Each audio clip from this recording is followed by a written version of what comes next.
अस्सलाम वालेकुम बच्चों, आज हम उर्दू आसान कायदा दूसरा कदम सफ़ा नंबर 29 पढ़ेंगे। नए अल्फाज की मश्क। पेंसिल फेरिए और पढ़िए। जीम गाफ जग, इस पे पेंसिल फेरनी है। जीम गाफ जग। छेते छत। काफरे कर।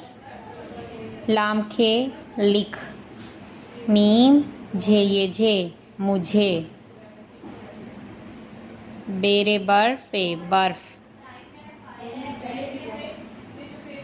गाफ रे मीम रम गरम। नून रे नर मीम नर्म। खेते खत सींचे सच। हे मीम हम फेरे फिर। ते झे झे तुझे। वाव काफते वक्त। सीन रे सर दाल सर्द। काफरे कुर सीन ये सी कुर्सी। चलें बच्चों, इसे पढ़ें और अच्छी तरह याद करें। अल्लाह हाफिज़।